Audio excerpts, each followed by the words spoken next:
Good morning. Ngasigi ing dokaba namit ko ing dokaba namit ki card ki message ing minara sing dokaba namit aha mada ko ing number se 47 lere adu color na ango gumba kai gumba du minus sin bi bai ko ing dokaba se yaring ni light oi ba color gumba kai gumba du minus set pa phai ko adu amana chak thung bada ko na ha pa ya base ango bu ma chu ki cha ba ya pot sangom natraga chini gumba kai gumba du minus happy ba ya ko aduga Monday ne akoy dukan gumba phamba ko palera gadi cinnamon gumba kai gumba dum leina ko khedang blow tawsan biyo ko haidi ai yumda natraga ai gi dukan da kai da dumai taro ko aduma leire ko ado sidagi card okum katang thok jare ko haidi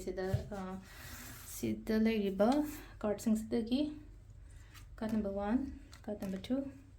card number 3 ko ahamba card khan bangai yenga se ko ahamba card khan bangai ki oina sida la ise thaba inkhang pangthok pangam da bai type ta malai ko silai se sida makut khut punjala lei je haidi tawning ba lei raga so haidi kitang stuck toroga lei ba kitang difficult oi ba khot pa dumai tawra lei ko se ga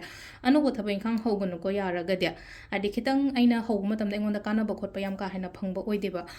string gumba kai gumba si biyo sum daw kai ka yana ba ngasi gi oina haraga de ko aduga number 2 khan bangai yenga se ko number 2 khan bangai gi oina haidi masak thokpa paisa oin lai je ko paisa coin sana gumba oin lai ko silai se ko adu na si da lai ba gi matung inna haraga de ko ngasi se haidi paisa ong sa ke ka dmain haidi phangba changak pa khot pa kitang kana ba oi jo oi thak lak pa khopa mai toroga oina oire ko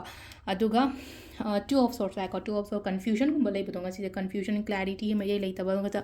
mind ji ani thokpa thang ani che swaina cross tor lei se haidi chapang khang dab do lambi thinga ga lei ba gi type ta block toroga lei ba gi type ta dmaina oina lei ba do se je nga sai gi mental blockage su oi ko se lei se haidi wakhan nungai traga kem ta pangthok pa ngam da ba khota ba dmai toroga ango bu ma chu selo haidi monday so ko ango ba selo moonstone gumba kai gumba dmaina shi ko aduga second gi crystal sai de ko string gumba kai gumba dmaina sina be ko anda si sina ko i card ki message le ko timing sina ayuk ki pung manga ga minute rete na taru ka mini fu phang le rete ni pan ga minute round de na mapan ga mini fu taru phang le ko adagi mu baro ga min yang khai ma thoi de na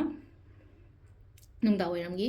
taru ka min yang khai tare phang le re aduga nungdang gi na mapan ga min yang khai ma thoi de na trama thoi ga minute train pan phang le ko aduga mana baro ga mini fu manga ahing nung ya gi ni ko sisna baro ga mini fu manga de na pung manga ga minute taru phang le ko sisna ko gi ngasi gi na Afaba timing ko arsi le re ko gi daily card message me am thank you